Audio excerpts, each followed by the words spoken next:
Hi ಸ್ನೇಹಿತರೆ, ಎಲ್ಲರಿಗೂ join to learn YouTube ಚಾನಲ್ಗೆ ಸ್ವಾಗತ. ಇವತ್ತಿನ ಕ್ಲಾಸ್ನಲ್ಲಿ 2021 ಸಿವಿಲ್ PSI ಹುದ್ದೆಗಳಿಗೆ ಒಂದು ಪರೀಕ್ಷಾ ಸರಣಿಯನ್ನು ಆರಂಭ ಮಾಡ್ತಾ ಇದ್ದೀವಿ.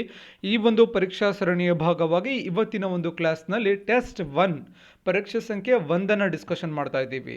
ಸ್ನೇಹಿತರೆ, ಪ್ರತಿದಿನ 9 ಗಂಟೆಗೆ ನಮ್ಮ ಒಂದು YouTube channel join to learn YouTube ಚಾನಲ್ನಲ್ಲಿ 9 ಗಂಟೆಗೆ ಎವ್ರಿ ಡೇ ಸೋಮವಾರದಿಂದ ಶನಿವಾರದವರೆಗೂ ಟೆಸ್ಟ್ ಡಿಸ್ಕಷನ್ ಇರುತ್ತೆ. ನೀವು ಎವ್ರಿ ಡೇ ನಮ್ಮ ಒಂದು ಯೂಟ್ಯೂಬ್ ಚಾನಲಲ್ಲಿ ಜಾಯಿನ್ ಆಗಿ ನೀವು ಬೇಕಾದರೆ ಟೆಸ್ಟನ್ನು ಅಟೆಂಡ್ ಮಾಡ್ಬೋದು ಮತ್ತು ಡಿಸ್ಕಷನ್ ಕೂಡ ಇರುತ್ತೆ. ಟೆಸ್ಟ್ ಡಿಸ್ಕಷನನ್ನು ನೋಡ್ಕೋಬಹುದು.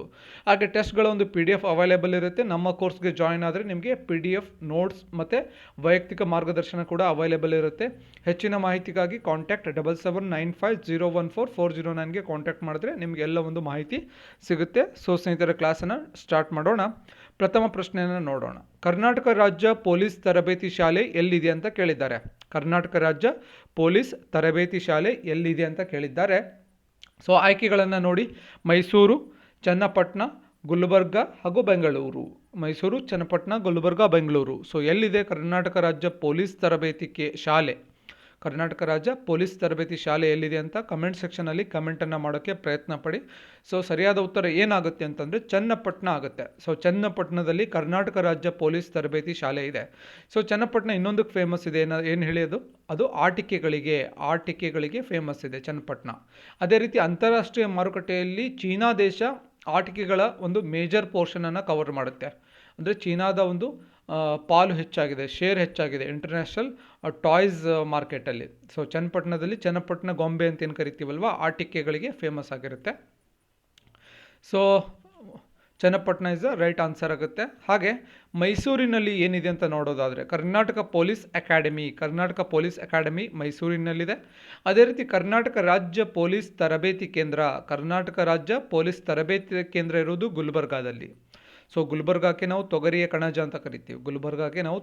ಕಣಜ ಅಂತ ಕೂಡ ಕರಿತೀವಿ. ಹಾಗೆ ವೈರ್ಲೆಸ್ ತರಬೇತಿ ಸಂಸ್ಥೆ ಎಲ್ಲಿದೆ ಅಂತಂದರೆ ಬೆಂಗಳೂರಿನಲ್ಲಿದೆ. ಮುಂದಿನ ಪ್ರಶ್ನೆ ನೋಡೋಣ. ಕರ್ನಾಟಕ ಪೊಲೀಸ್ನ ಪಶ್ಚಿಮ ವಲಯದ ಕೇಂದ್ರ ಯಾವುದು ಅಂತ ಕೇಳಿದ್ದಾರೆ. ಸೊ ಆಯ್ಕೆಗಳು ದಕ್ಷಿಣ ಕನ್ನಡ, ಉತ್ತರ ಕನ್ನಡ, ಮಂಗಳೂರು, ಯಾವುದೂ ಅಲ್ಲ. ಸೊ ಸರಿಯಾದ ಉತ್ತರ ಕರ್ನಾಟಕ ಪೊಲೀಸ್ನ ಪಶ್ಚಿಮ ವಲಯದ ಕೇಂದ್ರ ಯಾವುದು ಅಂದರೆ ಅದು ಮಂಗಳೂರು ಕರ್ನಾಟಕ ಪೊಲೀಸ್ ಪಶ್ಚಿಮ ವಲಯದ ಕೇಂದ್ರ ಆಗಿರುತ್ತೆ. ಸೊ ಒಟ್ಟು 7 ವಲಯಗಳಿವೆ. ಯಾವ್ದ್ಯಾವುದು ಅಂತಂದರೆ ಬೆಂಗಳೂರು ವಲಯ, ಮಂಗಳೂರು ವಲಯ, ಮೈಸೂರು ವಲಯ, ಬೆಳಗಾವಿ ವಲಯ, ಗುಲ್ಬರ್ಗಾ ವಲಯ, ಬಳ್ಳಾರಿ ಹಾಗೂ ದಾವಣಗೆರೆ. ಒಟ್ಟು 7 ವಲಯಗಳಿವೆ.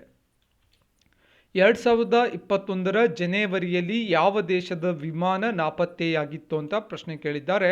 ಆಯ್ಕೆಗಳು ಇಂಡೋನೇಷ್ಯಾ, ದಕ್ಷಿಣ ಆಫ್ರಿಕಾ, ಪಾಕಿಸ್ತಾನ್, ಶ್ರೀಲಂಕಾ. ಸರಿಯಾದ ಉತ್ತರ 2021 ಜನವರಿಯಲ್ಲಿ ಇಂಡೋನೇಷ್ಯಾದ ವಿಮಾನ ನಾಪತ್ತೆಯಾಗಿತ್ತು. ಯಾವ ವಿಮಾನ ಅಂತಂದರೆ ಬೋಯಿಂಗ್ 737-500 ಈ ಒಂದು ವಿಮಾನ ನಾಪತ್ತೆಯಾಗಿತ್ತು. ಇದು ಶ್ರೀ ವಿಜಯ್ ಏರ್ನ ವಿಮಾನ ಆಗಿದೆ. ಈ ಒಂದು ಸಂಸ್ಥೆಗೆ ಸೇರಿದಂತಹ ವಿಮಾನ ಆಗಿತ್ತು. ಜಕಾರ್ತಾದಿಂದ ಬೋರ್ನಿಯೋ ದ್ವೀಪದ ವೆಸ್ಟ್ ಕಲಿಮಂತಾನ್ ಪ್ರಾಂತ್ಯದ ರಾಜಧಾನಿಯಾದಂತಹ ಪೊಂಟಿಯಾನಾಕ್ಗೆ ಇದು ಹೊರಟಿತ್ತು. ಸೊ ಇದನ್ನು ಕೂಡ ನೀವು ಕೇಳಬಹುದು ಎಕ್ಸಾಮಲ್ಲಿ. ಕೇವಲ ಯಾವ ವಿಮಾನ ನಾಪತ್ತೆಯಾಗಿತ್ತು ಅಂತ ಅಷ್ಟೇ ಕೇಳೋದಿಲ್ಲ, ಅಥವಾ ಯಾವ ದೇಶದ್ದು ಅಂತ ಅಷ್ಟೇ ಕೇಳೋದಿಲ್ಲ. ಇದು ಕೂಡ ಅಡಿಷನಲ್ ಇನ್ಫಾರ್ಮೇಷನನ್ನು ನೀವು ನೆನಪಿಟ್ಕೋಬೇಕಾಗುತ್ತೆ. ಸೊ ಇಷ್ಟೇ ಓದಬೇಕು ಅಂತ ಲಿಮಿಟ್ ಇಲ್ಲ ಎಕ್ಸಾಮ್ಗೆ. ಸೊ ಆದ್ದರಿಂದ ಎಲ್ಲವನ್ನ ಕೂಡ ಪ್ರಯತ್ನ ಪಡಿ ನೆನಪಿಟ್ಕೊಳ್ಳೋಕ್ಕೆ. ಸೊ ರಿವಿಷನ್ ಮಾಡುವುದರ ಮುಖಾಂತರ ನೀವು ನೆನಪಿಟ್ಕೊಳ್ಳೋಕ್ಕೆ ಸಾಧ್ಯ ಇದೆ. ಸೊ ಜಕಾರ್ತಾದಿಂದ ಈ ಒಂದು ವಿಮಾನ ಬೋರ್ನಿಯೋ ದ್ವೀಪದ ವೆಸ್ಟ್ ಕಲಿಮಂತಾನ್ ಪ್ರಾಂತ್ಯದ ರಾಜಧಾನಿಯಾದಂಥ ಪೊಂಟಿಯಾನಾಕ್ಗೆ ಇದು ಹೊರಟಿತ್ತು. ಪ್ರಸ್ತುತ ಇಂಡೋನೇಷ್ಯಾದ ಅಧ್ಯಕ್ಷರು ಯಾರು ಅಂತಂದರೆ ಜೋಕೋ ವಿಡೊಡೊ ಪ್ರಸ್ತುತ ಇಂಡೋನೇಷ್ಯಾದ ಅಧ್ಯಕ್ಷರಾಗಿರ್ತಾರೆ. ಬಾಹ್ಯಾಕಾಶ ಒಪ್ಪಂದ ಆಗಿದ್ದು ಯಾವಾಗ ಅಂತ ಪ್ರಶ್ನೆ ಕೇಳಿದ್ದಾರೆ. ಸೊ ಸರಿಯಾದ ಉತ್ತರ ಏನಾಗುತ್ತೆ ಅಂತ ನೋಡೋಣ. 1967ರಲ್ಲಿ, 1957ರಲ್ಲಿ, 1949ರಲ್ಲಿ, 1977ರಲ್ಲಿ. ಸೊ ಸರಿಯಾದ ಉತ್ತರ 1967ರಲ್ಲಿ ಬಾಹ್ಯಾಕಾಶ ಒಪ್ಪಂದ ಆಗುತ್ತೆ. ಸೊ ಈ ಒಂದು ಒಪ್ಪಂದದ ಪ್ರಕಾರ ಬಾಹ್ಯಾಕಾಶ ಎಲ್ಲರ ಆಸ್ತಿಯಾಗಿರುತ್ತೆ ಮತ್ತು ಅದು ಮುಕ್ತ ಬಳಕೆಗೆ ಅವಕಾಶ ಇರುತ್ತೆ, ಯಾರ ಒಂದು ಸ್ವತ್ತಲ್ಲ ಅಂತ ಹೇಳಿ ಅವರು ಒಪ್ಪಂದವನ್ನು ಮಾಡ್ಕೋತಾರೆ. A day at the drive a day at the drive ಎಂಬುದು ಸುದ್ದಿಯಲ್ಲಿದ್ದು ಇದು ಏನು ಅಂತ ಪ್ರಶ್ನೆ ಕೇಳಿದ್ದಾರೆ. A day at the drive ಅಂತ. ಸೊ ಆಯ್ಕೆಗಳು ನೋಡೋಣ. ಸ್ಟೀವ್ ಸ್ಮಿತ್ ಅವರ ಬಯೋಗ್ರಫಿ, ರೋಜರ್ ಫೆಡರರ್ ಅವರ ಬಯೋಗ್ರಫಿ, ಆಸ್ಟ್ರೇಲಿಯನ್ ಓಪನ್ ಟೆನ್ನಿಸ್ ಟೂರ್ನಿಗೆ ಪೂರ್ವಭಾವಿಯಾಗಿ ನಡೆಯುವ ಪಂದ್ಯಗಳು ಯಾವುದೂ ಅಲ್ಲ. ಸೊ ಸ್ಟೀವ್ ಸ್ಮಿತ್ ಅವ್ರ ಬಗ್ಗೆ ನಿಮ್ಗೆ ಗೊತ್ತೇ ಇರುತ್ತೆ. ಸ್ಟೀವ್ ಸ್ಮಿತ್ ಅವರು ಆಸ್ಟ್ರೇಲಿಯನ್ ಕ್ರಿಕೆಟರ್ ಆಗಿರ್ತಾರೆ, ಪ್ರಸ್ತುತ ವರ್ಲ್ಡ್ ನಂಬರ್ 1 ಟೆಸ್ಟ್ ಬ್ಯಾಟ್ಸ್ಮನ್ ಆಗಿರ್ತಾರೆ. ಇನ್ನು ರೋಜರ್ ಫೆಡರರ್ ಯಾರು ಅಂತಂದರೆ ಫೇಮಸ್ ಟೆನ್ನಿಸ್ ಪ್ಲೇಯರ್ ಆಗಿರ್ತಾರೆ. ಸೊ ಇನ್ನು ಆಸ್ಟ್ರೇಲಿಯನ್ ಓಪನ್ ಟೆನ್ನಿಸ್ ಟೂರ್ನಿ ನಡೆಯುತ್ತೆ. ಸೊ ಯಾವುದೂ ಅಲ್ಲ. ಸೊ ಆಯ್ಕೆಗಳು ನೋಡೋದಾದರೆ 4 ಇದೆ. ಸೊ ಆನ್ಸರ್ ಯಾವುದು? A day at the drive ಎಂಬುದು ಏನು ಅಂತಂದರೆ ಅದೊಂದು ಆಸ್ಟ್ರೇಲಿಯಾ ಓಪನ್ ಟೆನ್ನಿಸ್ ಟೂರ್ನಿಗೆ ಪೂರ್ವಭಾವಿಯಾಗಿ ನಡೆಯುವ ಪಂದ್ಯಗಳ ಹೆಸರಿಗೆ ನಾವು a day at the drive ಅಂತ ಹೇಳಿ ಹೆಸರನ್ನು ಇಟ್ಟಿದ್ದಾರೆ. ಸೊ ಆಸ್ಟ್ರೇಲಿಯನ್ ಓಪನ್ ಬಗ್ಗೆ ನಿಮ್ಗೆ ಗೊತ್ತೇ ಇರುತ್ತೆ. ಸೊ ಇದು ಮೆಲ್ಬೋರ್ನಲ್ಲಿ ನಡೆಯುತ್ತೆ. ಮೆಲ್ಬೋರ್ನಲ್ಲಿ ಆಸ್ಟ್ರೇಲಿಯನ್ ಓಪನ್ ನಡೀತಾ ಇದೆ. ಸೊ ಇತ್ತೀಚೆಗೆ ಆಸ್ಟ್ರೇಲಿಯಾ ಇನ್ನೊಂದು ಕಾರಣಕ್ಕೆ ನ್ಯೂಸಲ್ಲಿದೆ. Australian cricketers Border Gavaskar test ಸಿರೀಸಲ್ಲಿ, ಇಂಡಿಯಾ ಮತ್ತು ಆಸ್ಟ್ರೇಲಿಯಾ ಬಾರ್ಡರ್ ಗವಾಸ್ಕರ್ ಟೆಸ್ಟ್ ಸಿರೀಸಲ್ಲಿ ಜನಾಂಗೀಯ ನಿಂದನೆಯ ಒಂದು ಕೂಗು ಎದ್ದು ಬರ್ತಾ ಇದೆ. ಮುಖ್ಯವಾಗಿ ಮೊಹಮ್ಮದ್ ಸಿರಾಜ್ ಮತ್ತು ಬೂಮ್ರಾ ಭಾರತದ ಬೌಲರ್ಗಳಾದಂತಹ ಮೊಹಮ್ಮದ್ ಸಿರಾಜ್ ಮತ್ತು ಬೂಮ್ರಾ ಮೇಲೆ ಜನಾಂಗೀಯ ನಿಂದನೆಯ ಒಂದು ಆರೋಪ ಮಾಡಿದ್ದಾರೆ. ಅವರ ಮೇಲೆ ಒಂದು ದೂಷಣೆ ಮಾಡಿದ್ದಾರೆ. ಅಂದರೆ ಅವರು ಆರೋಪಕ್ಕೆ ಒಳಪಟ್ಟಿದ್ದಾರೆ. ಯಾರೋ ಒಂದು ಆಸ್ಟ್ರೇಲಿಯನ್ ಫ್ಯಾನ್ಸ್ ಮೊಹಮ್ಮದ್ ಸಿರಾಜ್ ಮತ್ತು ಬೂಮ್ರಾಗೆ ಕೋತಿ ಅಥವಾ ಬಿಗ್ ಮಂಕಿ ಅಂತೆಲ್ಲ ಕರೆದಿದ್ದಾರೆ. ಸೊ ಅದು ಒಂದು ಕೂಡ ಇಶ್ಯೂ ಇದೆ. ಅದೇನು ಕೇಳಲ್ಲ, ಬಟ್ ಆದರೂ ಕೂಡ ಸ್ವಲ್ಪ ತಿಳ್ಕೊಂಡಿರೋದು ಒಳ್ಳೆಯದು. ಸೊ ಇದೇ ಕೇಳ್ತಾರೆ ಅಂತ ಹೇಳೋಕ್ಕಾಗಲ್ಲ. ಸಡನ್ನಾಗಿ ಪ್ರಶ್ನೆ ಬಂದರೂ ಬರ್ಬೋದು. ಬಟ್ ಯಾವ ಟೆಸ್ಟ್ ಸಿರೀಸ್ ನೆನ್ಪಿಟ್ಕೊಳ್ಳಿ, ಬಾರ್ಡರ್ ಗವಾಸ್ಕರ್ ಟೆಸ್ಟ್ ಸಿರೀಸ್ ಅಂತ ಕರೀತಾರೆ. ಪ್ರಸ್ತುತ ಆಸ್ಟ್ರೇಲಿಯಾ ಮತ್ತು ಭಾರತದ ನಡುವೆ ನಡೀತಾ ಇರೋದಂಥದ್ದು. ಇನ್ನು 2021 ಆಸ್ಟ್ರೇಲಿಯನ್ ಓಪನ್ ಮೆಲ್ಬೋರ್ನಲ್ಲಿ ನಡೆಯುತ್ತೆ. ಸೊ ಆಸ್ಟ್ರೇಲಿಯಾದ ರಾಜಧಾನಿ ಯಾವುದು ಅಂತ ಕಮೆಂಟ್ ಸೆಕ್ಷನಲ್ಲಿ ಕಮೆಂಟನ್ನು ಮಾಡಿ. ಆಸ್ಟ್ರೇಲಿಯಾದ ರಾಜಧಾನಿ ಯಾವುದು ಅಂತ ಕಮೆಂಟಲ್ಲಿ ಹೇಳಿ. ವಿಜಯನಗರ ಆಳ್ವಿಕೆಯ ರಾಜರ ಸಮ್ಮುಖದಲ್ಲಿ ಯಾವ ಹಬ್ಬದಲ್ಲಿ ನರ್ತಕಿಯರು ನರ್ತನ ಹಾಗೂ ಕುಸ್ತಿಯನ್ನು ಮಾಡ್ತಾ ಇದ್ರು ಅಂತ ಪ್ರಶ್ನೆ ಕೇಳಿದ್ದಾರೆ. ಆಯ್ಕೆಗಳು ದೀಪಾವಳಿ, ಮಹಾನವಮಿ, ಹೋಳಿ, ಯುಗಾದಿ. ಸರಿಯಾದ ಉತ್ತರ ಮಹಾನವಮಿ. ವಿಜಯನಗರ ಆಳ್ವಿಕೆಯ ಒಂದು ರಾಜರ ಸಮ್ಮುಖದಲ್ಲಿ ಮಹಾನವಮಿ ಹಬ್ಬದಂದು ಏನು ಮಾಡ್ತಾಯಿದ್ರು? ಕುಸ್ತಿಯನ್ನು ಮಾಡ್ತಾಯಿದ್ರು. ಕುಸ್ತಿ ಮತ್ತು ಒಂದು ನರ್ತನವನ್ನು ಮಾಡ್ತಾಯಿದ್ರು. ಸೊ ವಿಜಯನಗರ ಸಾಮ್ರಾಜ್ಯದ ಸ್ಥಾಪಕರು ಯಾರು ಅಂತಂದರೆ ಸಂಗಮ ವಂಶದ 1ನೇ ಹರಿಹರ ಮತ್ತು 1ನೇ ಬುಕ್ಕರಾಯ ವಿಜಯನಗರ ಸಾಮ್ರಾಜ್ಯದ ಸ್ಥಾಪಕರಾಗಿರ್ತಾರೆ. ವಿಜಯನಗರ ಸಾಮ್ರಾಜ್ಯದ ಪ್ರಮುಖ ರಾಜಧಾನಿಗಳು ಯಾವುದು ಅಂದರೆ ಪೆನುಕೊಂಡ ಮತ್ತು ಚಂದ್ರಗಿರಿ. ಇವು ಪ್ರಮುಖ ರಾಜಧಾನಿಗಳಾಗಿರುತ್ತೆ. ಸೊ ವಿಜಯನಗರ ಸಾಮ್ರಾಜ್ಯದ ಫೇಮಸ್ ಕಿಂಗ್ ಯಾರು ಅಂತಂದರೆ ಕೃಷ್ಣ ದೇವರಾಯ. ಸೊ ಅದೇ ರೀತಿ ಇಲ್ಲಿ ಅಷ್ಟದಿಗ್ಗಜರ ಬಗ್ಗೆ ಕೂಡ ಪ್ರಶ್ನೆ ಬರುವಂಥ ಸಾಧ್ಯತೆ ಇರುತ್ತೆ. ಅಷ್ಟದಿಗ್ಗಜರು ಅಂತಂದರೆ ವಿಜಯನಗರ ಸಾಮ್ರಾಜ್ಯದಲ್ಲಿ ಇದ್ದಂತಹ 8 ಕವಿಗಳಿಗೆ ಅಷ್ಟದಿಗ್ಗಜರು ಅಂತ ಕರೀತಾ ಇದ್ರು. ಹಾಗೆ ವಿಜಯನಗರ ಸಾಮ್ರಾಜ್ಯದಲ್ಲಿ ಮುಖ್ಯವಾಗಿ ಮತ್ತೆ ನಿಮಗೆ ತಾಳಿಕೋಟೆ ಕದನದ ಬಗ್ಗೆ ಕೂಡ ಬರ್ಬೋದು. ತಾಳಿಕೋಟೆ ಕದನದ ಬಗ್ಗೆ ಕೂಡ ಪ್ರಶ್ನೆ ಬರ್ಬೋದು ವಿಜಯನಗರದ ಸಾಮ್ರಾಜ್ಯಕ್ಕೆ ಸಂಬಂಧಪಟ್ಟಂತೆ. ಹಾಗೆ ವಿಜಯನಗರ ಸಾಮ್ರಾಜ್ಯಕ್ಕೆ ಸಂಬಂಧಪಟ್ಟಂತೆ ಮತ್ತೆ ನಿಮಗೆ ಆರ್ಟ್ ಆ್ಯಂಡ್ ಆರ್ಕಿಟೆಕ್ಚರಲ್ಲಿ ವಿರೂಪಾಕ್ಷ ದೇವಾಲಯದ ಬಗ್ಗೆ ಕೂಡ ಪ್ರಶ್ನೆ ಬರುವಂಥ ಸಾಧ್ಯತೆ ಇರುತ್ತೆ. ವಿರೂಪಾಕ್ಷ ದೇವಾಲಯದ ಬಗ್ಗೆ ಪ್ರಶ್ನೆ ಬರ್ಬೋದು. ಇನ್ನು ಅಷ್ಟದಿಗ್ಗಜರ ಬಗ್ಗೆ ಗೊತ್ತಾಯಿತು. ಹಾಗೆ ಹಂಪಿಯ ಬಗ್ಗೆ ಕೂಡ ಪ್ರಶ್ನೆ ಕೇಳುವಂಥ ಸಾಧ್ಯತೆ ಇರುತ್ತೆ. ಹಂಪಿಯ ಒಂದು ಪ್ರಶ್ನೆ ಕೂಡ ಕೇಳಬಹುದು ಹಂಪಿಯ ಬಗ್ಗೆ. ಸೊ ಎಲ್ಲವನ್ನ ಕೂಡ ನೆನಪಿಟ್ಕೊಳ್ಳೋಕ್ಕೆ ಪ್ರಯತ್ನ ಪಡಿ. ಮತ್ತೆ ಮುಂದಿನ ಪ್ರಶ್ನೆಯನ್ನು ನೋಡೋಣ. ಸೈಮನ್ ಆಯೋಗವನ್ನು ಯಾವ ವರ್ಷ ನೇಮಿಸಲಾಯಿತು ಅಂತ ಪ್ರಶ್ನೆ ಕೇಳಿದ್ದಾರೆ. ಆಯ್ಕೆಗಳು 1927, 1919, 1928 ಯಾವುದೂ ಅಲ್ಲ. ಸೊ ಸೈಮನ್ ಆಯೋಗವನ್ನು ಯಾವ ವರ್ಷ ನೇಮಿಸಲಾಯಿತು ಅಂತಂದರೆ 1927ರಲ್ಲಿ ಇದನ್ನು ನೇಮಕ ಮಾಡ್ತಾರೆ. ಸೈಮನ್ ಆಯೋಗವನ್ನು ನೇಮಕ ಮಾಡ್ತಾರೆ. ಸೈಮನ್ ಆಯೋಗವನ್ನು ನೇಮಕ ಮಾಡಿರುವಂಥ ಒಂದು ಉದ್ದೇಶ ಏನು ಅಂತಂದರೆ 1919ರಲ್ಲಿ ಒಂದು ಕಾಯ್ದೆ ಆಗುತ್ತೆ. ಸೊ ಯಾವುದು ಈ ಕಾಯ್ದೆ ಅಂತಂದರೆ ಮಾಂಟೆಗೋ ಚೇಮ್ಸ್ಫರ್ಡ್ ಕಾಯ್ದೆ ಅಂತ ಕರಿತೀವಿ ನಾವು. 1919ರಲ್ಲಿ ಈ ಒಂದು ಕಾಯ್ದೆ ಆಗುತ್ತಲ್ವ, ಅದು ಮಾಂಟೆಗೋ ಚೇಮ್ಸ್ಫರ್ಡ್ ಕಾಯ್ದೆ.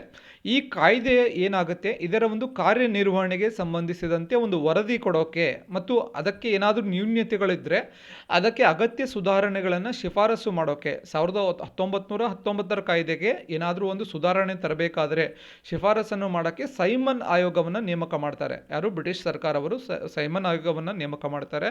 1927ರಲ್ಲಿ ನೇಮಕ ಮಾಡ್ತಾರೆ. ಬಟ್ ಈ ಒಂದು ಸೈಮನ್ ಆಯೋಗ ಭಾರತಕ್ಕೆ ಬಂದಾಗ ಭಾರತದಾದ್ಯಂತ ರೈಲ್ವೆ ಸ್ಟೇಷನ್ಗಳಲ್ಲಿ ಹಾಗೂ ಬೀದಿಗಳಲ್ಲಿ ಒಂದು ಸೈಮನ್ ಗೋ ಬ್ಯಾಕ್, ಸೈಮನ್ ಹಿಂತಿರುಗಬೇಕು ಅಂಥೇಳಿ ಒಂದು ಸ್ಲೋಗನನ್ನು ಅಥವಾ ಒಂದು ಬ್ಲ್ಯಾಕ್ ಫ್ಲ್ಯಾಗನ್ನು ಏನು ಮಾಡ್ತಾರೆ, ಎಲ್ಲ ಕಡೆ ಪ್ರದರ್ಶನ ಮಾಡ್ತಾರೆ. ಸೊ ಕಾರಣ ಏನು ಅಂತಂದರೆ, ಸೈಮನ್ ಆಯೋಗದಲ್ಲಿ ಭಾರತದ ಪ್ರತಿನಿಧಿ ಇರೋದಿಲ್ಲ, ಒಬ್ಬನೇ ಒಬ್ಬ ಭಾರತ ಪ್ರತಿನಿಧಿ ಇರೋದಿಲ್ಲ. ಸೊ ಆ ಕಾರಣಕ್ಕಾಗಿ ಸೈಮನ್ ಗೋ ಬ್ಯಾಕ್, ಸೈಮನ್ ಹಿಂತಿರುಗಬೇಕು ಅಂತ ಹೇಳಿ ಒಂದು ಘೋಷಣೆಯನ್ನು ಕೂಗ್ತಾರೆ. ಸೊ ಇದು ಕೇವಲ ಬಿಳಿಯರಿಂದ ಕೂಡಿದಂತಹ ಒಂದು ಆಯೋಗ ಆಗಿರುತ್ತೆ. ಸೊ ಇವೆಲ್ಲ ಬ್ಯಾಕ್ಗ್ರೌಂಡನ್ನು ಸ್ವಲ್ಪ ನೆನಪಿಟ್ಕೊಳ್ಳಿ. ಸೈಮನ್ ಆಯೋಗವನ್ನು ಯಾಕೆ ನೇಮಕ ಮಾಡಿದ್ರು, ಹಾಗೆ ಯಾಕೆ ಅದನ್ನು ಬಹಿಷ್ಕಾರ ಮಾಡಿದ್ರು ಭಾರತದಾದ್ಯಂತ, ಎಲ್ಲವನ್ನ ಕೂಡ ನೀವು ನೆನಪಿಟ್ಕೋಬೇಕಾಗುತ್ತೆ. ಹಾಗೆ ಸೈಮನ್ ಆಯೋಗ ಒಂದು ಸಮಯದಲ್ಲಿ ಒಬ್ಬರು ನಿಧನ ಹೊಂದ್ತಾರೆ. ಭಾರತದ ಫೇಮಸ್ ಸ್ವಾತಂತ್ರ್ಯ ಹೋರಾಟಗಾರ ನಿಧನ ಹೊಂದ್ತಾರೆ ಒಂದು ಲಾಠಿ ಹೊಡೆತದಿಂದ. ಸೊ ಯಾರು ಅಂತ ಹೇಳಿ ಕಮೆಂಟ್ ಸೆಕ್ಷನಲ್ಲಿ ಅದನ್ನು ಹೇಳಿ. ಸೊ ಯಾವ ಕಾಯ್ದೆಯ ಪ್ರಕಾರ ದ್ವಿಮುಖ ಸರ್ಕಾರವನ್ನು ಸ್ಥಾಪಿಸಲಾಯಿತು ಅಂತ ಕೇಳಿದ್ದಾರೆ. ಯಾವ ಕಾಯ್ದೆಯ ಪ್ರಕಾರ? ರೆಗ್ಯುಲೇಟಿಂಗ್ ಕಾಯ್ದೆ 1773, ಪಿಟ್ಸ್ ಇಂಡಿಯಾ ಕಾಯ್ದೆ 1784, ಚಾರ್ಟರ್ ಕಾಯ್ದೆ 1793, ಚಾರ್ಟರ್ ಕಾಯ್ದೆ 1833. ಸರಿಯಾದ ಉತ್ತರ ಪಿಟ್ಸ್ ಇಂಡಿಯಾ ಕಾಯ್ದೆ 1784 ಮುಖಾಂತರ ಒಂದು ದ್ವಿಮುಖ ಸರ್ಕಾರವನ್ನು ಸ್ಥಾಪನೆ ಮಾಡ್ತಾರೆ. ಅದೇ ರೀತಿ ಪ್ರೀವಿಯಸ್ ಒಂದು ಕ್ವಶನ್ ಏನು ಡಿಸ್ಕಷನ್ ಮಾಡಿದ್ವಲ್ಲ, 1919 ಕಾಯ್ದೆಗೆ ನಾವು ಮಾಂಟೆಗೋ ಚೇಮ್ಸ್ಬರ್ಗ್ ಕಾಯ್ದೆ ಅಂತೀವಿ. ಅದೇ ರೀತಿ 1909 ಕಾಯ್ದೆಗೆ ಮಾರ್ಲೆ ಮಿಂಟೋ ಕಾಯ್ದೆ ಅಂತ ಕರಿತೀವಿ. ಇವೆರಡೂ ಕೂಡ ಇಂಪಾರ್ಟೆಂಟ್ ಆದಂಥ ಪಾಯಿಂಟ್ಸ್. ಇನ್ನು ಭಾರತದಲ್ಲಿ ಬ್ರಿಟಿಷ್ ಆಧಿಪತ್ಯದ ಒಂದು ಆಡಳಿತವನ್ನು ನಿಯಂತ್ರಣ ಮಾಡೋಕೆ, ಭಾರತದಲ್ಲಿ ಒಂದು ಬ್ರಿಟಿಷ್ ಆಧಿಪತ್ಯದ ಆಡಳಿತವನ್ನು ನಿಯಂತ್ರಣ ಮಾಡೋಕೆ 1773ರಿಂದ 1935ರವರೆಗೆ 1935ರವರೆಗೆ ಹಲವಾರು ಕಾಯ್ದೆಗಳು ಜಾರಿಗೆ ಬರುತ್ತೆ. 1935ರ ಕಾಯ್ದೆಯನ್ನು ಒಂದು ಮಿನಿ ಕಾನ್ಸ್ಟಿಟ್ಯೂಷನ್ ಅಂತ ಕರಿತೀವಿ. ನಾವು ಸುಮಾರು ಒಂದು ಅಂಶಗಳನ್ನು ಈ ಒಂದು ಕಾಯ್ದೆಯ ಮುಖಾಂತರ ನಮ್ಮ ಒಂದು ಭಾರತದ ಸಂವಿಧಾನಕ್ಕೆ ತೆಗೆದುಕೊಂಡಿದ್ದೇವೆ. ಭಾರತದ ಒಂದು ಸಂವಿಧಾನಕ್ಕೆ ಇದನ್ನು ತೆಗೆದುಕೊಂಡಿದ್ದೇವೆ. ಸೊ ಆದ ಕಾರಣದಿಂದ ಇದನ್ನು ಒಂದು ಮಿನಿ ಕಾನ್ಸ್ಟಿಟ್ಯೂಷನ್ ಅಂತ ಕೂಡ ಕರೀತಾರೆ, ಮಿನಿ ಕಾನ್ಸ್ಟಿಟ್ಯೂಷನ್. ಕೆಳಗಿನವುಗಳಲ್ಲಿ ಸರಿಯಾದದ್ದನ್ನು ಆಯ್ಕೆ ಮಾಡಿ ಅಂತ ಪ್ರಶ್ನೆ ಕೇಳಿದ್ದಾರೆ. ಬಂಗಾಳದ ಮೊದಲ governor general lord Warren Hastings. ಅದೇ ರೀತಿ ಭಾರತದ ಮೊದಲ governor general lord William Bentinck. ಭಾರತದ ಮೊದಲ ವಾಯ್ಸ್ರಾಯ್ ಲಾರ್ಡ್ ಕ್ಯಾನಿಂಗ್. ಆಯ್ಕೆ 4 ಮೇಲಿನ ಎಲ್ಲವೂ ಸರಿ. ಸೊ ಯಾವುದು ಸರಿಯಾದ ಉತ್ತರ ಈ 4 ಆಯ್ಕೆಗಳಲ್ಲಿ ಅಂತ ನೋಡ್ಕೊಳ್ಳಿ. ಸೊ ಬಂಗಾಳದ ಮೊದಲ ಗವರ್ನರ್ ಜನರಲ್ ಯಾರಾಗಿದ್ದರು? ಲಾರ್ಡ್ ವಾರನ್ ಹೇಸ್ಟಿಂಗ್ ಆಗಿದ್ದರು, ಹೌದು ಸರಿಯಾಗಿದೆ. ಭಾರತದ ಮೊದಲ ಗವರ್ನರ್ ಜನರಲ್ ಯಾರಾಗಿದ್ದರು? ಲಾರ್ಡ್ ವಿಲಿಯಂ ಬೆಂಟಿಂಗ್, ಹೌದು ಸರಿಯಾಗಿದೆ. ಭಾರತದ ಮೊದಲ ವೈಸ್ರಾಯ್ ಆಗಿದ್ದು ಲಾರ್ಡ್ ಕ್ಯಾನಿಂಗ್, ಸರಿಯಾಗಿದೆ. ಸೊ ಹಾಗಾದರೆ ಆಯ್ಕೆ 4 ಸರಿಯಾಗುತ್ತೆ. ಮೇಲಿನ ಎಲ್ಲವೂ ಸರಿಯಾಗುತ್ತೆ, ಮೇಲಿನ ಎಲ್ಲವೂ ಸರಿ, ಆಯ್ಕೆ 4. ಕೆಳಗಿನ ಆಯ್ಕೆಗಳನ್ನು ಗಮನಿಸಿ ಸರಿಯಾದದ್ದನ್ನು ಆಯ್ಕೆ ಮಾಡಿ ಅಂತ ಪ್ರಶ್ನೆ ಕೇಳಿದ್ದಾರೆ. ಆಯ್ಕೆ 1 ನೋಡೋಣ. ಭಾರತದ ಪಶ್ಚಿಮದ ತುತ್ತ ತುದಿ ಗುಜರಾತ್ನ ಕಚ್ ಜಿಲ್ಲೆಯ ಗೌರ್ ಮೋಟಿ ಎಂಬ ಹಳ್ಳಿ. ಸೊ ಭಾರತದ ಪೂರ್ವದ ತುತ್ತ ತುದಿ ಅರುಣಾಚಲ ಪ್ರದೇಶದ ಕಿಬಿತು ಎಂಬ ಸಣ್ಣ ನಗರ. ಎರಡೂ ತಪ್ಪು, ಎರಡೂ ಸರಿ. ಸೊ ಇಂಡಿಯಾ ಮ್ಯಾಪ್ ಒಂದು ಸಲ ನೀವು ಬೇಕಾದರೆ, ಯಾಕಂದರೆ ಜಿಯೋಗ್ರಫಿ ರಿಲೇಟೆಡ್ ಇಂಡಿಯಾ ಮ್ಯಾಪ್ ಕ್ವಶನ್ಸ್ಗಳು ಬರ್ತಾ ಇರುತ್ತೆ. ಇಂಡಿಯಾ ಮ್ಯಾಪ್ ನದಿಗಳ ಬಗ್ಗೆ ಆಗಲಿ ಅಥವಾ ಒಂದು ಮೌಂಟೇನ್ಸ್ಗಳ ಬಗ್ಗೆ ಆಗಲಿ ಈ ರೀತಿ ಪ್ರಶ್ನೆ ಬರುವಂಥ ಸಾಧ್ಯತೆ ಇರುತ್ತೆ. ಸೊ ಇದನ್ನು ಇಂಡಿಯಾ ಮ್ಯಾಪ್ ಅಂತ ಸ್ವಲ್ಪ ಇಮ್ಯಾಜಿನೇಷನ್ ಮಾಡ್ಕೊಳ್ಳಿ. ಸ್ವಲ್ಪ ಡಯಾಗ್ರಾಮ್ ಚೆನ್ನಾಗಿ ಕಾಣದೇ ಇದ್ದರೂ ಕೂಡ ಸ್ವಲ್ಪ ಇಮ್ಯಾಜಿನೇಷನ್ ಮಾಡ್ಕೊಳ್ಳಿ. ಸೊ ಇಲ್ಲಿ ಭಾರತದ ಪಶ್ಚಿಮದ ತುತ್ತ ತುದಿ, ಪಶ್ಚಿಮ ಅಂದರೆ ಈ ಕಡೆ ಅಲ್ವಾ, ಪಶ್ಚಿಮದ ತುತ್ತ ತುದಿ ಯಾವುದು? ಗುಜರಾತ್ನ ಕಚ್ ಜಿಲ್ಲೆಯ ಗೌರ್ ಮೋಟಿ. ಇನ್ನು ಭಾರತದ ಪೂರ್ವದ ತುತ್ತ ತುದಿ ಯಾವುದು? ಅರುಣಾಚಲ ಪ್ರದೇಶದ ಕಿಬಿತು ಎಂಬ ಸಣ್ಣ ನಗರ. ಸೊ ಹಾಗಾದರೆ ಎರಡೂ ಸರಿಯಾಗಿದೆಯಾ ಅಂತ ನೋಡೋದಾದರೆ ಎರಡೂ ಸರಿಯಾಗಿದೆ. ಆಯ್ಕೆ 4 ಸರಿಯಾದ ಉತ್ತರ ಆಗುತ್ತೆ. ಹಾಗಾದರೆ ಉತ್ತರದ ಹಾಗೂ ದಕ್ಷಿಣದ ತುತ್ತ ತುದಿ ಯಾವುದು? ಉತ್ತರ ಮತ್ತು ದಕ್ಷಿಣದ ತುತ್ತ ತುದಿ ಯಾವುದು ಅಂತ ನೋಡೋದಾದರೆ, ಭಾರತದ ಉತ್ತರದ ತುತ್ತ ತುದಿ ಹಿಮಾಚಲದ ಕಾರಾಕೋರಂ ಸರಣಿಯಲ್ಲಿರುವಂತಹ ಇಂದಿರಾಕೋಲ್ ಎಲ್ಲಿ ಬರುತ್ತೆ? ಹಿಮಾಚಲ ಪ್ರದೇಶದ ಕಾರಾಕೋರಂ ಸರಣಿಯಲ್ಲಿ ಒಂದು ಇಂದಿರಾಕೋಲ್ ಬರುತ್ತೆ. ಅದೇ ರೀತಿ ಭಾರತದ ದಕ್ಷಿಣದ ತುತ್ತ ತುದಿ ಅಂಡಮಾನ್ ಹಾಗೂ ನಿಕೋಬಾರ್ ದ್ವೀಪದಲ್ಲಿ ಇರುವಂತಹ ಇಂದಿರಾ ಪಾಯಿಂಟ್. ಮಾಗೋಡು ಜಲಪಾತ ಯಾವ ನದಿಯಿಂದ ರಚನೆಯಾಗಿದೆ ಅಂತ ಪ್ರಶ್ನೆ ಕೇಳಿದ್ದಾರೆ. ಮಾಗೋಡ ಜಲಪಾತ ಯಾವ ನದಿಯಿಂದ ರಚನೆಯಾಗಿದೆ? ಆಯ್ಕೆಗಳು ಬೇಡ್ತಿ, ಶರಾವತಿ, ಕೃಷ್ಣ, ಕಾವೇರಿ. ಸೊ ಸರಿಯಾದ ಉತ್ತರ ಬೇಡ್ತಿ ಆಗುತ್ತೆ. ಮಾಗೋಡು ಜಲಪಾತ ಬೇಡ್ತಿ ನದಿಯಿಂದ ರಚನೆ ಆಗಿರುತ್ತೆ. ಸೊ ಬೇಡ್ತಿಯಲ್ಲಿ ಬರುತ್ತೆ, ಉತ್ತರ ಕನ್ನಡದಲ್ಲಿ ಬರುತ್ತೆ. ಅದೇ ರೀತಿ ಶರಾವತಿ ಒಂದು ಜೋಗ ಜಲಪಾತ ಏನಿದೆಯಲ್ವಾ, ಶರಾವತಿ ನದಿಯಿಂದ ರಚನೆ ಆಗಿರುತ್ತೆ, ಶಿವಮೊಗ್ಗದಲ್ಲಿದೆ. ಅದೇ ರೀತಿ ಜಲಮಾರ್ಗ ಜಲಪಾತ ಕೃಷ್ಣಾ ನದಿಯಿಂದ ರಚನೆ ಆಗುತ್ತೆ, ರಾಯಚೂರಿನಲ್ಲಿದೆ. ಗಗನಚುಕ್ಕಿ, ಭರಚುಕ್ಕಿ ತುಂಬ ಫೇಮಸ್ ಆದಂತಹ ಒಂದು ಜಲಪಾತಗಳು ಕಾವೇರಿ ನದಿಯಿಂದ ರಚನೆ ಆಗಿರುತ್ತೆ, ಮಂಡ್ಯದಲ್ಲಿ ಇದೆ ಗಗನಚುಕ್ಕಿ ಮತ್ತು ಭರಚುಕ್ಕಿ. ಭಾರತದ ರಾಷ್ಟ್ರೀಯ ಚಿಟ್ಟೆ ಯಾವುದು ಅಂತ ಪ್ರಶ್ನೆ ಕೇಳಿದ್ದಾರೆ. Cirrochroa thais, blue Mormon, Kaiser i Hind, southern bird wing. So ಸರಿಯಾದ ಉತ್ತರ ಏನಾಗುತ್ತೆ? ಭಾರತದ ರಾಷ್ಟ್ರೀಯ ಚಿಟ್ಟೆ ಯಾವುದು ಅಂತಂದರೆ ಅದು ನಮ್ಮ ಕೈಸರ್ ಐ ಹಿಂದ್ ಆಗುತ್ತೆ. ಕೈಸರ್ ಐ ಹಿಂದ್ ಎಂಬುದು ಭಾರತದ ರಾಷ್ಟ್ರೀಯ ಚಿಟ್ಟೆ ಆಗುತ್ತೆ. ಸೊ ನ್ಯಾಷನಲ್ ಎನಿಮಲ್ ಆಗಿರ್ಬೋದು, national bird, national flower, national heritage animal ಎಲ್ಲವನ್ನು ಕೂಡ ಸ್ವಲ್ಪ ನೋಡ್ಕೊಳ್ಳಿ ಯಾವ್ದ್ಯಾವ್ದಿದೆ ಅಂತ ಹೇಳಿ. ಭಾರತದ ರಾಷ್ಟ್ರೀಯ ಚಿಹ್ನೆಗಳಾಗಿರಲಿ ಎಲ್ಲವನ್ನು ಕೂಡ ಸ್ವಲ್ಪ ಸರಿಯಾಗಿ ನೋಡ್ಕೋಬೇಕು. 1 ಆರ್ ದ ಅದರ್ ಎಕ್ಸಾಮ್ಸಲ್ಲಿ 1 ಪ್ರಶ್ನೆ 2 ಪ್ರಶ್ನೆ ಬಂದೇ ಬರುತ್ತೆ. ಸೊ ಸದರನ್ ಬರ್ಡ್ ವಿಂಗ್ ಏನಿದೆ ಅಲ್ವಾ, ಇದು ಕರ್ನಾಟಕದ ರಾಜ್ಯ ಚಿಟ್ಟೆಯಾಗಿ ಘೋಷಣೆ ಮಾಡಿರ್ತಾರೆ. ಸದರನ್ ಬರ್ಡ್ ವಿಂಗನ್ನು. ಬ್ಲೂ ಮ್ಯಾರಮೋನನ್ನು ಮಹಾರಾಷ್ಟ್ರದ ರಾಜ್ಯ ಚಿಟ್ಟೆಯಾಗಿ ಇದನ್ನು ಘೋಷಣೆ ಮಾಡಿದ್ದಾರೆ. ಪುಷ್ಪಗಿರಿ ವನ್ಯಪ್ರಾಣಿಧಾಮ ಯಾವ ಜಿಲ್ಲೆಯಲ್ಲಿದೆ ಅಂತ ಕೇಳಿದ್ದಾರೆ. ಆಯ್ಕೆಗಳು ಕೊಡಗು, ದಕ್ಷಿಣ ಕನ್ನಡ, ಉತ್ತರ ಕನ್ನಡ, ಮೈಸೂರು. ಸರಿಯಾದ ಉತ್ತರ ಪುಷ್ಪಗಿರಿ ವನ್ಯಪ್ರಾಣಿಧಾಮ ಇರುವುದು ಕೊಡಗಿನಲ್ಲಿದೆ. ಸೊ ಕೊಡಗು ಸರಿಯಾದ ಉತ್ತರ ಆಗುತ್ತೆ, ಆಯ್ಕೆ 1. ಸೊ 1974ರಲ್ಲಿ ಇದರ ಒಂದು ಸ್ಥಾಪನೆ ಆಗುತ್ತೆ. ಮೈಸೂರಿನಲ್ಲಿ ನುಗು ವನ್ಯಪ್ರಾಣಿಧಾಮ ಇದೆ. 1974ರಲ್ಲಿ ಇದರ ಒಂದು ಸ್ಥಾಪನೆ ಆಗುತ್ತೆ. ಕರ್ನಾಟಕ ರಾಜ್ಯದ ವಿಸ್ತೀರ್ಣ ಎಷ್ಟು ಅಂತ ಕೇಳಿದ್ದಾರೆ. ಆಯ್ಕೆಗಳು 1,91,791 ಚದರ ಕಿಲೋಮೀಟರ್, 1,91,691 ಚದರ ಕಿಲೋಮೀಟರ್, 1,61,791 ಚದರ ಕಿಲೋಮೀಟರ್. ಸರಿಯಾದ ಉತ್ತರ 1,61,791 ಚದರ ಕಿಲೋಮೀಟರ್ ಕರ್ನಾಟಕ ರಾಜ್ಯದ ವಿಸ್ತೀರ್ಣ ಆಗಿರುತ್ತೆ. ಸ್ಕರ್ವಿ ರೋಗ ಬಂದಾಗ ವೈದ್ಯರು ಯಾವ ಹಣ್ಣಿನ ಸೇವೆಗೆ ಸಲಹೆ ನೀಡುತ್ತಾರೆ ಅಂತ ಪ್ರಶ್ನೆ ಕೇಳಿದ್ದಾರೆ. ಸೊ ಆಯ್ಕೆಗಳು ವಿಟಮಿನ್ ಎ ಹೆಚ್ಚಾಗಿರುವ ಹಣ್ಣುಗಳು ಮಾತ್ರ, ವಿಟಮಿನ್ ಬಿ ಹೆಚ್ಚಾಗಿರುವ ಹಣ್ಣುಗಳು ಮಾತ್ರ, ವಿಟಮಿನ್ ಸಿ ಹೆಚ್ಚಾಗಿರುವ ಹಣ್ಣುಗಳು ಮಾತ್ರ, ವೈಟಮಿನ್ ಡಿ ಹೆಚ್ಚಾಗಿರುವ ಹಣ್ಣುಗಳು ಮಾತ್ರ. ಸೊ ಸರಿಯಾದ ಉತ್ತರ ಏನಾಗುತ್ತೆ ಇದಕ್ಕೆ, ಸ್ಕರ್ವಿ ರೋಗ. ಸೊ ಸ್ಕರ್ವಿ ರೋಗ ಬರುವುದು ಯಾವ ರೋಗದ ಡಿಫಿಷಿಯನ್ಸಿ, ಯಾವ ಒಂದು ವಿಟಮಿನ್ ಡಿಫಿಷಿಯನ್ಸಿ ಅಂತಂದರೆ ವೈಟಮಿನ್ ಸಿ, ವೈಟಮಿನ್ ಜೀವಸತ್ವ ಸಿ, ಹೌದಲ್ವಾ. ವೈಟಮಿನ್ ಸಿ ಜೀವಸತ್ವದಿಂದ ಕೊರತೆಯಿಂದ ಇದು ಬರುತ್ತೆ. ಹಾಗಾದರೆ ವಿಟಮಿನ್ ಸಿ ಹೆಚ್ಚಾಗಿರುವ ಹಣ್ಣುಗಳನ್ನು ಸೇವನೆ ಮಾಡೋದ್ರಿಂದ ಒಂದು ಸ್ಕರ್ವಿ ರೋಗವನ್ನು ತಡೆಗಟ್ಟಬಹುದು. ಸೊ ವಿಟಮಿನ್ ಸಿ, ಯಾವುದು ವಿಟಮಿನ್ ಸಿ ಹೆಚ್ಚಾಗಿರುವ ಹಣ್ಣುಗಳು ಅಂತಂದರೆ ಅದು ನಿಮಗೆ ಸಿಟ್ರಸ್, ನಿಂಬೆ ಅಥವಾ ನಿಮಗೆ ಆರೆಂಜ್, ಇವೆಲ್ಲ ವಿಟಮಿನ್ ಸಿ ಹೆಚ್ಚಾಗಿರುತ್ತೆ. ನಿಂಬೆ ಹಣ್ಣಿನಲ್ಲಿ ಆಗಿರ್ಬೋದು, ಆರೆಂಜಸ್ಸಲ್ಲಿ ಆಗಿರ್ಬೋದು. ಸೊ ನೈಟ್ ಬ್ಲೈಂಡ್ನೆಸ್, ಇರುಳು ಕುರುಡುತನ ವೈಟಮಿನ್ ಎ ಡಿಫಿಷಿಯನ್ಸಿಯಿಂದ ಬರುತ್ತೆ. ವೈಟಮಿನ್ ಎ ಡಿಫಿಷಿಯನ್ಸಿಯಿಂದ ಬರುತ್ತೆ.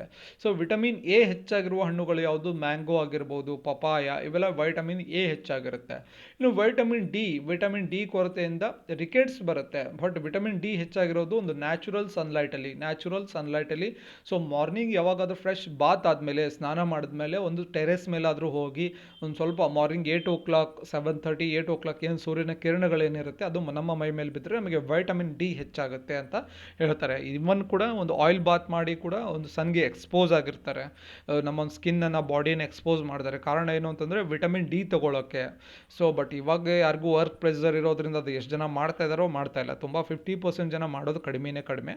ಸೊ ಆದರೂ ಕೂಡ ಟೈಮ್ ಸಿಕ್ಕಾಗ ವಿಟಮಿನ್ ಡಿಯನ್ನು ಕೂಡ ಯಾರಾದರೂ ಒಂದು ಹೆಲ್ದಿ ಲೈಫ್ ಸ್ಟೈಲನ್ನು ಅಳವಡಿಸ್ಕೋಬೇಕು ಅಂತಂದರೆ ವಿಟಮಿನ್ ಡಿಯನ್ನು ಕೂಡ ತೊಗೊಳ್ಳೋದು ಒಳ್ಳೆಯದು.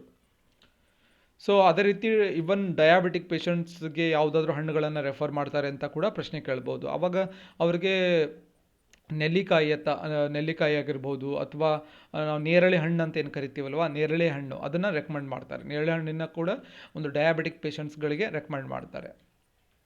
ಒಬ್ಬ ಆಟಗಾರನಿಗೆ ತತ್ಕ್ಷಣದ ಶಕ್ತಿಗಾಗಿ ನೀಡುವುದು ಏನು ಕೊಡ್ತೀವಿ, ತತ್ಕ್ಷಣದ ಶಕ್ತಿಗಾಗಿ ಏನು ಕೊಡ್ತಾರೆ ಅಂತಂದರೆ ಆಯ್ಕೆಗಳು ಕೊಬ್ಬು, ಪ್ರೋಟೀನ್, ಕಾರ್ಬೋಹೈಡ್ರೇಟ್, ವೈಟಮಿನ್. ಸರಿಯಾದ ಉತ್ತರ ಕಾರ್ಬೋಹೈಡ್ರೇಟ್ ಅಲ್ವಾ.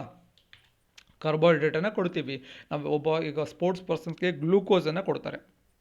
ಯಾಕಂದರೆ ಇಮಿಡಿಯೇಟಾಗಿ ಅವ್ರಿಗೆ ಒಂದು ಶಕ್ತಿ ಬರೋಕ್ಕೆ ಒಂದು ಗ್ಲೂಕೋಸನ್ನು ಕೊಡ್ತಾರೆ. ಬಟ್ ಪ್ರೋಟೀನ್ ಅಂದರೆ ಬಿಲ್ಡಿಂಗ್ ಬ್ಲಾಕ್ಸ್. ಅದು ಪ್ರೋಟೀನ್ ಅನ್ನೋದು ನಮ್ಮ ದೇಹವನ್ನು ಗಟ್ಟುಮುಟ್ಟಾಗಿ ಮಾಡುತ್ತೆ. ಇವನ್ ಯಾರು ಜಿಮ್ನಾಶಿಯಮ್ಗೆ ಯಾರು ಹೋಗ್ತಿರ್ತಾರೆ ಪ್ರೋಟೀನ್ಸನ್ನು ಕನ್ಸ್ಯೂಮ್ ಮಾಡ್ತಾರೆ. ಸೊ ಕೊಬ್ಬು ಅನ್ನೋದು ಅದು ರಿಸರ್ವ್ಡ್ ಫುಡ್ ಇರೋ ಹಾಗೆ. ಇನ್ನು ವೈಟಮಿನ್ ಅದ್ರ ಬಗ್ಗೆ ಡಿಸ್ಕಷನ್ ಆಲ್ರೆಡಿ ಮಾಡಿದ್ದೇವೆ, ವಿಟಮಿನ್ಸ್ ಯಾಕೆ ಇಂಪಾರ್ಟೆಂಟ್ ಅಂತ. ಬಟ್ ಎಲ್ಲನೂ ಕೂಡ ಇಂಪಾರ್ಟೆಂಟ್, ಯಾವುದೂ ಕೂಡ ಅತಿ ಹೆಚ್ಚಾಗಬಾರ್ದು, ಅತಿ ಕಡಿಮೆ ಆಗಬಾರ್ದು. ಸೊ ಎಲ್ಲವೂ ಕೂಡ equally important. So balanced diet ಅಂತ ಏನು ಕರಿತಿರ್ತೀವಿ, ಬ್ಯಾಲೆನ್ಸ್ಡ್ ಡಯಟಲ್ಲಿ ಎಲ್ಲ ಕಂಟೆಂಟ್ಗಳು, ಎಲ್ಲ ಫುಡ್ಗಳು ಅಥವಾ ಎಲ್ಲ ನ್ಯೂಟ್ರಿಷನ್ಸ್ಗಳು ಈಕ್ವಲ್ ಅಮೌಂಟಲ್ಲಿ ಇದ್ದಾಗ ಮಾತ್ರ ಅದು ಬ್ಯಾಲೆನ್ಸ್ಡ್ ಡಯಟ್ ಅಂತ ನಾವು ಕರಿತೀವಿ. ಬ್ಯಾಲೆನ್ಸ್ಡ್ ಡಯಟ್ ಅಂದರೆ ಸಮತೋಲನ ಆಹಾರ ಅಂತ ಕರೀತಾರೆ. ಸಮತೋಲನ ಆಹಾರ ಅಂತಂದರೆ ಫುಲ್ ಯಾವತ್ತು ಹೆಚ್ಚಾಗಿ ಉಪ್ಪನ್ನು ತಿನ್ನೋದು, ಹೆಚ್ಚಾಗಿ ಸಕ್ಕರೆನ ತಿನ್ನೋದು ಆಗಲ್ಲ. ಸೊ ಎಲ್ಲವೂ ಕೂಡ ಸಮ ಪ್ರಮಾಣದಲ್ಲಿ ಇರೋದಕ್ಕೆ ನಾವು ಸಮತೋಲನ ಆಹಾರ ಅಥವಾ ಬ್ಯಾಲೆನ್ಸ್ಡ್ ಡಯಟ್ ಅಂತ ಕರಿತೀವಿ. ಸೊ ಒಬ್ಬ ಮನುಷ್ಯನ ಹತ್ತಿರ 1 ರೂಪಾಯಿಯ ನೋಟುಗಳು, 5 ರೂಪಾಯಿಯ ನೋಟುಗಳು ಮತ್ತು 20 ರೂಪಾಯಿ ನೋಟುಗಳ ಮೊತ್ತವಾಗಿ 312 ರೂಪಾಯಿ ಇದೆ. ಪ್ರತಿ ಪಂಗಡದ ನೋಟುಗಳ ಸಂಖ್ಯೆ ಸಮವಾಗಿದೆ. ಅವನ ಬಳಿ ಇರುವ ಒಟ್ಟು ನೋಟುಗಳ ಸಂಖ್ಯೆ ಎಷ್ಟು ಅಂತ ಕೇಳಿದ್ದಾರೆ. ಪ್ರಶ್ನೆ ಅರ್ಥ ಮಾಡ್ಕೊಳ್ಳಿ. ಮೆಂಟಲ್ ಎಬಿಲಿಟಿನ ತುಂಬ ಜನ ಒಂದೇನಂತಾರೆ ನೆಗ್ಲೆಕ್ಟ್ ಮಾಡ್ತಾರೆ. ಸೊ ತುಂಬ ಜನ ಏನು ಹೇಳ್ತಾ ಇದ್ದಾರೆ, ನಮ್ಮ ಟೆಸ್ಟಲ್ಲಿ ಏನಿರುತ್ತೆ, ನಾವು ಟೆಸ್ಟ್ ಡಿಸ್ಕಷನಲ್ಲಿ ಏನು ಮಾಡ್ತಾ ಇದ್ದೀವಲ್ವಾ, ಟೆಸ್ಟಲ್ಲಿ ಎಲ್ಲ ಕ್ವಶನ್ಸ್ಗಳನ್ನು ಇನ್ಕ್ಲೂಡ್ ಮಾಡೋಕ್ಕೆ ಪ್ರಯತ್ನ ಪಡ್ತೀವಿ. History, geography, constitution, science, current affairs, mental ability, science, economics ಎಲ್ಲವನ್ನು ಕೂಡ ಕ್ಲಬ್ ಮಾಡ್ಕೊಂಡ್ಬಿಟ್ಟು ಎವ್ರಿ ಟೆಸ್ಟಲ್ಲಿ 2-3 ಕ್ವಶನ್ಸನ್ನು ಇನ್ಕ್ಲೂಡ್ ಮಾಡಿ ಡಿಸ್ಕಷನ್ ಮಾಡೋಕ್ಕೆ ಪ್ರಯತ್ನ ಮಾಡ್ತೀವಿ. ಕಾರಣ ಏನು ಅಂತಂದರೆ, ಸೊ ಎಲ್ಲ ಟೆಸ್ಟ್ಗಳನ್ನು ಅಥವಾ ಒಂದೇ ಒಂದು ಮೊನೋಟೋನಸ್ ಆಗಬಾರ್ದು ಅಂತ. ಹಿಸ್ಟ್ರಿನೇ ಫುಲ್ ಡಿಸ್ಕಷನ್ ಮಾಡಿದ್ರೆ ಬೋರ್ ಆಗಬಹುದು, ಅಥವಾ ಎಲ್ಲನೂ ಡಿಸ್ಕಷನ್ ಮಾಡಿದ್ರೆ 15 ನಿಮಿಷದಲ್ಲಿ ಎಲ್ಲನೂ ಸ್ವಲ್ಪ ನಾಲೆಡ್ಜ್ ಸಿಗುತ್ತೆ, ಕವರ್ ಆಗುತ್ತೆ, ಒಂದು ಸ್ವಲ್ಪ ಹೆಲ್ಪ್ ಆಗುತ್ತೆ ಅಂತ. ಸೊ ಇದನ್ನು ಸಾಲ್ವ್ ಮಾಡೋಣ. ಏನು ಹೇಳಿದ್ದಾರೆ ಅಂತಂದರೆ, ಒಬ್ಬ ಮನುಷ್ಯನ ಹತ್ತಿರ ₹1 ನೋಟಿದೆ, ಹಾಗೆ ₹5 ನೋಟಿದೆ, ಮತ್ತು ₹20 ನೋಟಿದೆ. ಏನಿದೆ ಅಂತಂದರೆ, ಈ ₹20 ಮುಖಬೆಲೆಯ ನೋಟುಗಳು, ₹5 ಮುಖಬೆಲೆಯ ನೋಟುಗಳು ಮತ್ತು ₹1 ಮುಖಬೆಲೆಯ ನೋಟುಗಳಿವೆ. ಎಲ್ಲವೂ ಕೂಡ ಸಮವಾಗಿವೆ. ಅಂದರೆ ಎಲ್ಲ ಕೂಡ ಒಂದೇ ನಂಬರಲ್ಲಿ. ₹1 ನೋಟ್ ಎಷ್ಟಿರುತ್ತೆ ಅಷ್ಟೇ ₹5 ನೋಟ್ ಇರುತ್ತೆ, ₹5 ನೋಟುಗಳು ಎಷ್ಟಿರುತ್ತೆ ಅಷ್ಟೇ ₹20 ನೋಟ್ ಇರುತ್ತೆ. ಸೊ ಎಲ್ಲ ಕೂಡ್ಬಿಟ್ಟು ಏನಾಗುತ್ತೆ, ₹312 ಅದರ ಬೆಲೆ ಆಗುತ್ತೆ. ಹಾಗಾದರೆ ಒಟ್ಟು ಎಷ್ಟು ನೋಟುಗಳಿದೆ ಅಂತ ಪ್ರಶ್ನೆ ಕೇಳಿದ್ದಾರೆ. ಸೊ ಉದಾಹರಣೆ ಏನು ಮಾಡೋಣ ನಾವಿಲ್ಲಿ. ಫಸ್ಟ್ ಒಂದು ಉದಾಹರಣೆಗೆ ₹1 ಒಂದು 5 ನೋಟ್ ಇದೆ ಅಂತ ಅನ್ಕೊಳ್ಳೋಣ. ₹1 ಒಂದು 5 ನೋಟ್ ಇದೆ, ₹5 ಒಂದು 5 ನೋಟ್ ಇದೆ, ₹20 ಒಂದು 5 ನೋಟ್ ಇದೆ. ಹೌದಲ್ವಾ? ಹಿಂಗೆ ಮಾಡಬೇಕು. ಯಾಕಂದರೆ ಏನು ಹೇಳಿದ್ದಾರೆ ಪ್ರಶ್ನೆಯಲ್ಲಿ, ಸಮವಾಗಿವೆ, ಎಲ್ಲ ನೋಟುಗಳು ಕೂಡ ಒಂದೇ ಸಂಖ್ಯೆಯಲ್ಲಿ ಇರುತ್ತೆ. ₹1 5 ನೋಟ್ ಅಂತಂದರೆ ಎಷ್ಟು ಟೋಟಲ್ ಆಗುತ್ತೆ? ₹5 ಆಗುತ್ತೆ. ₹5 5 ನೋಟ್ ಅಂತಂದರೆ ₹25 ಆಗುತ್ತೆ. ಸೊ ₹20 5 ನೋಟ್ ಅಂತಂದರೆ ಎಷ್ಟಾಗುತ್ತೆ? 5 2 10 100 ಆಗುತ್ತೆ. ಸೊ 100 ಪ್ಲಸ್ 25 125, ಇದು 130 ಆಯಿತು. ಬಟ್ ನಮಗೇನು ಬರಬೇಕು? 312 ಬರಬೇಕು. ಸೊ 312 ಬರಬೇಕಲ್ವಾ? ಹಾಗಾದರೆ ನೆಕ್ಸ್ಟ್ ಮಾಡೋಣ. ನೆಕ್ಸ್ಟ್ ಏನು ಮಾಡೋಣ ಅಂತಂದರೆ, ₹1 10 ನೋಟ್ ಇದೆ ಅಂತ ಅನ್ಕೊಳ್ಳೋಣ. ₹1 10 ನೋಟ್ ಇದೆ, ₹5 10 ನೋಟ್ ಇದೆ, ಆಮೇಲೆ ₹20 10 ನೋಟ್ ಇದೆ ಅಂತ ಅಂದ್ಕೊಳ್ಳೋಣ. ಹೌದಲ್ವಾ? ಎಷ್ಟಾಗುತ್ತೆ ಕೌಂಟ್ ಮಾಡೋಣ. 10 ಒಂದಲೇ 10. ₹1 10 ನೋಟ್ ಇದೆ ಅಂದರೆ ₹10 ಆಗುತ್ತಲ್ವಾ? ₹10 ₹5 10 ನೋಟ್ ಇದೆ ಅಂದರೆ ₹50 ಆಗುತ್ತೆ. ₹20 10 ನೋಟ್ ಇದೆ ಅಂದರೆ ₹200 ಆಗುತ್ತೆ. ಸೊ 200 ಪ್ಲಸ್ 50, 250 ಪ್ಲಸ್ 10, 260 ಆಗುತ್ತೆ. ಸೊ ಇದು ಕೂಡ ರಾಂಗ್ ಆಗುತ್ತೆ. ಯಾಕಂದರೆ ನಮಗೆ ಆನ್ಸರ್ ಬೇಕಾಗಿರೋದು 312 ಬರಬೇಕು. ಸೊ ಹಾಗಾದರೆ ಏನು ಮಾಡೋಣ, ನೆಕ್ಸ್ಟು 10 ಆಯ್ತಲ್ವಾ, ನೆಕ್ಸ್ಟ್ ಇನ್ಕ್ರೀಸ್ ಮಾಡೋಣ. 12 ಇದೆ ಅಂದ್ಕೊಳ್ಳೋಣ. ₹1 12 ನೋಟುಗಳಿದೆ, ₹5 12 ನೋಟುಗಳಿದೆ, ಆಮೇಲೆ ₹20 12 ನೋಟಿದೆ. ಸೊ ಇದನ್ನು ಕೌಂಟ್ ಮಾಡೋಣ. ₹1 12 ನೋಟ್ ಅಂದರೆ ₹12 ಆಯಿತು, ₹5 12 ನೋಟ್ ಅಂದರೆ ₹60 ಆಯಿತು, ₹20 12 ನೋಟ್ ಅಂದರೆ $240 ಆಯಿತು. ಸೊ 240 ಪ್ಲಸ್ 60 ಎಷ್ಟಾಯಿತು? 300. 300 ಪ್ಲಸ್ 12 312. ₹312 ಆಯಿತು. 312 ರುಪೀಸ್ ಆಯಿತು. ಸೊ ಎಷ್ಟು ನೋಟುಗಳ ಸಂಖ್ಯೆ ಕೇಳಿದ್ದಾರೆ. ಸೊ ಆನ್ಸರ್ ಕರೆಕ್ಟ್ ಆಯ್ತಲ್ವಾ? 312 ಆಯಿತು. ಎಷ್ಟು ನೋಟುಗಳಿದೆ? 12 ಪ್ಲಸ್ 12 ಪ್ಲಸ್ 12, 12 12 24, 24 12 36. ಸೊ ಟೋಟಲ್ ಎಷ್ಟು ನೋಟುಗಳಿರುತ್ತೆ? ಆಯ್ಕೆ 1 36 ನೋಟುಗಳಿದೆ. ಆಯ್ಕೆ 1 ಆಗುತ್ತೆ, 36. ಮುಂದಿನ ಪ್ರಶ್ನೆ ನೋಡೋಣ. ಇದನ್ನು ಸಿಂಪ್ಲಿಫೈ ಮಾಡಬೇಕು. ತುಂಬ ಸರಳವಾಗಿದೆ. ಸೊ ಯಾವ ರೀತಿ ಇದನ್ನು ಸಿಂಪ್ಲಿಫೈ ಮಾಡಬೇಕು ಅಂತಂದರೆ, 5 × 6 ಪ್ಲಸ್ 2 ಡಿವೈಡೆಡ್ ಬೈ 2. ಸೊ ಇದರ ನಿಯಮದ ಪ್ರಕಾರ ಫಸ್ಟ್ ಭಾಗಾಕಾರ ಮಾಡಬೇಕು. 5 × 6 ಪ್ಲಸ್ 2/2 ಮಾಡಿದ್ರೆ 1 ಬರುತ್ತೆ. ಭಾಗಾಕಾರ ಆದಮೇಲೆ ಗುಣಾಕಾರ ಮಾಡಬೇಕು. 5 × 6 ಬರೆದ್ರೆ 30 ಬರುತ್ತೆ. ಪ್ಲಸ್ 1, 5 6 30, ಮುಂದೆ ಪ್ಲಸ್ 1, 30 ಪ್ಲಸ್ 1 31. ಸರಿಯಾದ ಉತ್ತರ ಆಯ್ಕೆ 1 31 ಆಗುತ್ತೆ. ರಾಷ್ಟ್ರೀಯ ಏಡ್ಸ್ ಸಂಶೋಧನಾ ಸಂಸ್ಥೆ ಇರುವುದು ಎಲ್ಲಿ ಅಂತ ಕೇಳಿದ್ದಾರೆ. ಆಯ್ಕೆಗಳು ಪುಣೆ, ದೆಹಲಿ, ಬೆಂಗಳೂರು, ಮುಂಬೈ. ಸರಿಯಾದ ಉತ್ತರ ಪುಣೆ ಆಗುತ್ತೆ. ಪುಣೆಯಲ್ಲಿ ರಾಷ್ಟ್ರೀಯ ಏಡ್ಸ್ ಸಂಶೋಧನಾ ಸಂಸ್ಥೆ ಇದೆ. ಪ್ರತಿ ವರ್ಷ ಏಡ್ಸ್ ದಿನಾಚರಣೆಯನ್ನು ಯಾವಾಗ ಆಚರಣೆ ಮಾಡ್ತಾರೆ ಅಂತ ಕಮೆಂಟ್ ಸೆಕ್ಷನಲ್ಲಿ ಕಮೆಂಟನ್ನು ಮಾಡಿ. ಏಡ್ಸ್ ದಿನಾಚರಣೆಯನ್ನು ಯಾವಾಗ ಮಾಡ್ತಾರೆ? ಪುಣೆಯಲ್ಲಿ 1992ರಲ್ಲಿ ಇದು ಪ್ರಾರಂಭವಾಗುತ್ತೆ. ಮುಂದೆ ICMR ಬಗ್ಗೆ ಕೂಡ ನೀವು ತಿಳ್ಕೊಬೇಕಾಗುತ್ತೆ, ಲಾಂಗ್ ಫಾರ್ಮನ್ನು. ICMR ಅಂದರೆ Indian council of medical research ಅಂತ ಕರೀತಾರೆ. Indian council of medical research. Oriental research institute ಯಾವ ನಗರದಲ್ಲಿದೆ ಅಂತ ಕೇಳಿದ್ದಾರೆ. ಆಯ್ಕೆಗಳು ಧಾರವಾಡ, ಮೈಸೂರು, ಬೆಂಗಳೂರು, ದೆಹಲಿ. ಧಾರವಾಡ, ಮೈಸೂರು, ಬೆಂಗಳೂರು, ದೆಹಲಿ. ಸರಿಯಾದ ಉತ್ತರ ಏನಾಗುತ್ತೆ ಅಂತಂದರೆ ಮೈಸೂರಿನಲ್ಲಿದೆ. ಓರಿಯೆಂಟಲ್ ರಿಸರ್ಚ್ ಇನ್ಸ್ಟಿಟ್ಯೂಟ್ ಮೈಸೂರಿನಲ್ಲಿದೆ. ಇನ್ನು Central Institute of Indian languages, ಇದು ಕೂಡ ಮೈಸೂರಿನಲ್ಲಿದೆ. Central Institute of Indian languages, ಇದು ಕೂಡ ಮೈಸೂರಿನಲ್ಲಿ ಇದೆ. ಸೊ ಇಷ್ಟು ಟೆಸ್ಟ್ 1 ಸಿವಿಲ್ PSIಗೆ ಸಂಬಂಧಪಟ್ಟಂತೆ ಟೆಸ್ಟ್ 1 ಡಿಸ್ಕಷನ್ ಮಾಡಿದ್ದೇವೆ. ಈ ಟೆಸ್ಟಲ್ಲಿ ಎಲ್ಲ ಸೆಕ್ಷನ್ಸನ್ನು ಕವರ್ ಮಾಡೋಕ್ಕೆ including mental ability, current affairs, everyday current affairs, mental ability, history, Jio, science ಎಲ್ಲವನ್ನು ಕವರ್ ಮಾಡೋಕ್ಕೆ ಪ್ರಯತ್ನ ಪಡ್ತಾ ಇದ್ದೀವಿ. ಸೊ ಇವತ್ತಿನ ಒಂದು ಟೆಸ್ಟ್ ಯಾವ ರೀತಿ ನಿಮಗೆ ಅನಿಸ್ತು ಅಂತ ಕಮೆಂಟ್ ಸೆಕ್ಷನಲ್ಲಿ ಕಮೆಂಟನ್ನು ಮಾಡಿ ಹೇಳಿ. ಹಾಗೆ ಇಷ್ಟ ಆದರೆ ಒಂದು ಲೈಕ್ ಮಾಡಿ, ನಿಮ್ಮ ಫ್ರೆಂಡ್ಸ್ಗೆ ಶೇರ್ ಮಾಡಿ. ಎಷ್ಟೊಂದು ಜನ ಒಂದು ರೂರಲ್ ಏರಿಯಾದಲ್ಲಿ ಇರ್ತಾರೆ, ಅವರಿಗೆ ಈ ಒಂದು ವಿಡಿಯೋ ರೀಚ್ ಆಗಲಿ. ಸೊ ಶೇರ್ ಮಾಡಿ. ಹಾಗೆ ನಮ್ಮ ಚಾನಲ್ಗೆ ಸಬ್ಸ್ಕ್ರೈಬ್ ಆಗೋದನ್ನು ಮರಿಬೇಡಿ. ಜಾಯಿನ್ ಟು ಲರ್ನ್ ಯೂಟ್ಯೂಬ್ ಚಾನಲ್ಗೆ ಸಬ್ಸ್ಕ್ರೈಬ್ ಆಗಿ. ಹಾಗೆ ನಮ್ಮ ಒಂದು ಕೋರ್ಸ್ಗೆ ಜಾಯಿನ್ ಆಗಬೇಕು ಅಂತ ಅಂದ್ಕೊಂಡಿದ್ರೆ, ನಮ್ಮ ಒಂದು ಸಿವಿಲ್ PSI ಕೋರ್ಸ್ಗೆ ಜಾಯಿನ್ ಆಗಬೇಕು ಅಂತ ಅಂದ್ಕೊಂಡಿದ್ರೆ 7795014409ಗೆ ಕಾಂಟ್ಯಾಕ್ಟ್ ಮಾಡಿದ್ರೆ ಇಂಡಿವಿಜುವಲ್ ಆಗಿ ಗೈಡೆನ್ಸ್ ಸಿಗುತ್ತೆ. ಟೈಮ್ ಟೇಬಲ್ ಹಾಕೊಡೋದಾಗಿರ್ಬೋದು, ನೋಟ್ಸ್ ಕೊಡೋದು, ಹಾಗೆ ನಿಮಗೆ ಗೈಡೆನ್ಸ್ ಮಾಡೋದು, ಅಥವಾ ನಿಮ್ಮ ಒಂದು ಸಮಸ್ಯೆಗಳಿಗೆ ಮುಕ್ತವಾಗಿ ಚರ್ಚೆ ಮಾಡುವಂತಹ ಒಂದು ಅವಕಾಶ ಇರುತ್ತೆ. ಕಾಂಟ್ಯಾಕ್ಟ್ ಕೂಡ ಮಾಡ್ಬೋದು, ಕಾಲ್ ಮಾಡ್ಬೋದು, ವಾಟ್ಸಪ್ ಕೂಡ ಮಾಡ್ಬೋದು. ನಮ್ಮ ಒಂದು ಕೋರ್ಸ್ ಫ್ರೀ ಇರಲ್ಲ, ಪೇಯ್ಡ್ ಆಗಿರುತ್ತೆ. 850 ರೂಪೀಸ್ ಫೀಸ್ ಇರುತ್ತೆ. ನೀವು ನಮ್ಮ ಒಂದು ಫೋನ್ಪೇ ನಂಬರ್ 7795014409ಗೆ ಫೋನ್ಪೇ ಮಾಡಿ ಸ್ಕ್ರೀನ್ಶಾಟ್ ನಿಮ್ಮ ನೇಮ್ 2021 ಸಿವಿಲ್ PSI ಅಂತ ಒಂದು ಮೆಸೇಜ್ ಮಾಡಿದ್ರೆ ನಿಮ್ಮನ್ನು ರಿಜಿಸ್ಟರ್ ಮಾಡ್ಕೋತೀವಿ.